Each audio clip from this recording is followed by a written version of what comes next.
এই সময়ে যদি জাতি আমাদেরকে কোনোভাবে ইসলামী ঐক্য বিরোধী অথবা ইসলামী রাজনীতির বিজয়ের প্রতিপক্ষ হিসেবে সাব্যস্ত করতে পারে, শত শত বছর পর্যন্ত আমাদেরকে এর জন্য মাসুল গুনতে হতে পারে।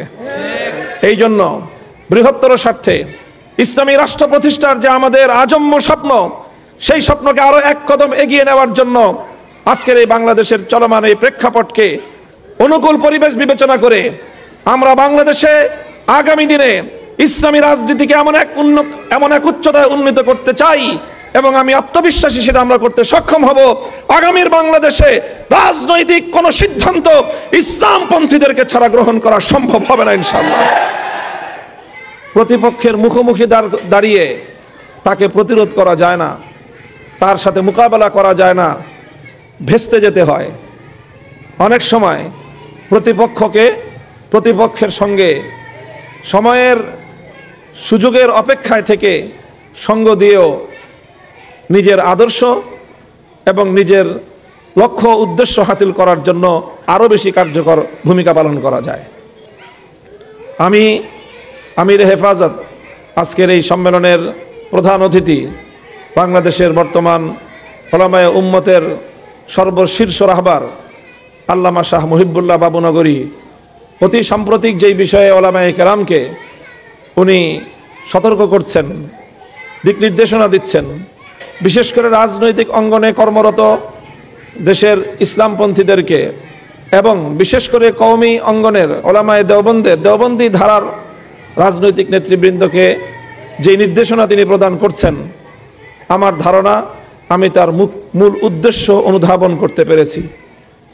তিনি যেই নীতি এবং আদর্শের উপর আমাদেরকে চলবার জন্য নির্দেশনা দিচ্ছেন, আমার ধারণা আমি সেটা অনুধাবন করতে পারছি। শাইতানির রাজিম, বিসমিল্লাহির রহমানির রহিম। ইয়ারফাইল্লাহুল্লাযীনা আমানু মিনকুম ওয়াল্লাযীনা উতুল ইলমা দারাজাত। সাতলুবু বু'দাদ দারি আনকুম লিতাকরুবু ওয়া তাসকুবু আইনায়াদ দুমুআ লিতাজমুদা। জাতীয় ওলামা কাউন্সিল বাংলাদেশের আত্মপ্রকাশ উপলক্ষে আয়োজিত আজকের এই জাতীয় ওলামা সম্মেলনে উপস্থিত সম্মানিত সভাপতি, কাউন্সিলের সভাপতি হযরতুল আল্লাম মাহফুজুল হক হাফিজাহুল্লাহ, মঞ্চে উপবিষ্ট রয়েছেন আমিরে হেফাজত, আমিরে বাংলাদেশ, আমির ওলামা বাংলাদেশ আল্লামা শাহ মুহিবুল্লাহ বাবুনগরী হাফিজাহুল্লাহ, অন্যান্য ওলামায়ে কেরাম। জাতীয় ওলামা কাউন্সিল বাংলাদেশ প্রতিষ্ঠার উদ্দেশ্য এবং তাদের লক্ষ্য কর্মসূচি সম্পর্কে আমাদেরকে সংগঠনের পক্ষ থেকে ধারণা দেওয়া হয়েছে। সংগঠনের দায়িত্বশীল বৃন্দ আমাদেরকে সেই বক্তব্য রেখেছেন। আমি মনে করি আমরা যারা বাংলাদেশের বিভিন্ন সেক্টরে যার যার মতো কাজ করছি, বিশেষ করে রাজনৈতিক অঙ্গনে আমরা যারা বিভিন্ন সময় দায়িত্ব পালন করছি, ভূমিকা পালন করছি, আমাদের জন্যও এখানে কিছু দিক নির্দেশনা রয়েছে। তার মধ্যে অন্যতম একটা নির্দেশনা আমি পেয়েছি, সেটা হলো আমরা আমাদের দলীয় যার যার রাজনৈতিক কৌশল থেকে আমরা আমাদের কর্মসূচি কর্মপন্থা নির্ধারণ করব। তবে আমাদের অন্যতম একটা মৌলিক কর্মপন্থা এটা হওয়া উচিত যে মৌলিক ক্ষেত্রে আমাদের যাদের মধ্যে পারস্পরিক বিরোধ নেই, রাজনৈতিক ডামাডোলে গিয়ে আমরা যেন পরস্পরের বিরোধী হয়ে না দাঁড়াই। আমি আজকে এই জাতীয় ওলামা কাউন্সিলের মঞ্চে দাঁড়িয়ে আমি এবং আমার সংগঠন বাংলাদেশ খেলাফত মজলিস দায়িত্বশীল হিসেবে আমি এই প্রত্যয় ঘোষণা করছি যে ইনশাআল্লাহ আমরা জাতীয় ওলামা কাউন্সিলের পক্ষ থেকে ঘোষিত এই নীতি এবং আদর্শ অক্ষরে অক্ষরে পালন করার চেষ্টা করব। যদি আমার দ্বারা অথবা আমাদের সংগঠনের যে কোনো দায়িত্বশীলের দ্বারা যদি এর ব্যত্যয় ঘটে, তাহলে আমরা জাতির কাছে এর জন্য জবাবদিহিতা করতে, ভুল হলে আমরা ক্ষমা প্রার্থনা করতে বাধ্য থাকবো ইনশাআল্লাহ। আমি আমিরে হেফাজত আজকের এই সম্মেলনের প্রধান অতিথি, বাংলাদেশের বর্তমান ওলামায়ে উম্মতের সর্বশীর্ষ রাহবার আল্লামা শাহ মুহিবুল্লাহ বাবুনগরী অতি সাম্প্রতিক যেই বিষয়ে ওলামায়ে কেরামকে উনি সতর্ক করছেন, দিক নির্দেশনা দিচ্ছেন, বিশেষ করে রাজনৈতিক অঙ্গনে কর্মরত দেশের ইসলামপন্থীদেরকে এবং বিশেষ করে কওমি অঙ্গনের ওলামায়ে দেওবন্দি ধারার রাজনৈতিক নেতৃবৃন্দকে যে নির্দেশনা তিনি প্রদান করছেন, আমার ধারণা আমি তার মূল উদ্দেশ্য অনুধাবন করতে পেরেছি। তিনি যেই নীতি এবং আদর্শের উপর আমাদেরকে চলবার জন্য নির্দেশনা দিচ্ছেন, আমার ধারণা আমি সেটা অনুধাবন করতে পারছি। সেই জায়গা থেকেই আমি আমার বক্তব্য প্রদান করছি। সাতলুবু বদাদ্দারে আনকুম লিতাকরুবু ওয়া তাসকুবু আইনা ইয়াদদুমু আলি তাজমুদা।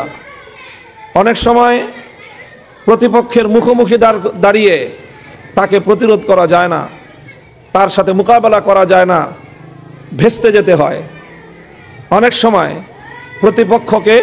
প্রতিপক্ষের সঙ্গে সময়ের সুযোগের অপেক্ষায় থেকে সঙ্গ দিয়েও নিজের আদর্শ এবং নিজের লক্ষ্য উদ্দেশ্য হাসিল করার জন্য আরও বেশি কার্যকর ভূমিকা পালন করা যায়। আমি এই মুহূর্তে একথাই বলবো, আজ বাংলাদেশে আমরা ইসলামী রাজনীতির প্ল্যাটফর্ম থেকে জাতির যে অদম্য স্পৃহা আমরা লক্ষ্য করছি, বাংলাদেশে ইসলামী রাজনীতির উত্থানের এক সোনালী সময় আমাদের দ্বার প্রান্তে আমাদের কড়া নাড়ছে।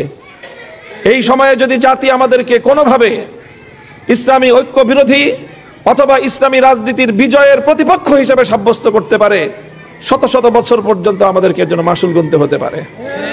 এই জন্য বৃহত্তর স্বার্থে ইসলামী রাষ্ট্র প্রতিষ্ঠার যে আমাদের আজন্ম স্বপ্ন, সেই স্বপ্নকে আরো এক কদম এগিয়ে নেওয়ার জন্য আজকের এই বাংলাদেশের চলমান এই প্রেক্ষাপটকে অনুকূল পরিবেশ বিবেচনা করে আমরা বাংলাদেশে আগামী দিনে ইসলামী রাজনীতিকে এমন এক উচ্চতায় উন্নীত করতে চাই এবং আমি আত্মবিশ্বাসী সেটা আমরা করতে সক্ষম হব।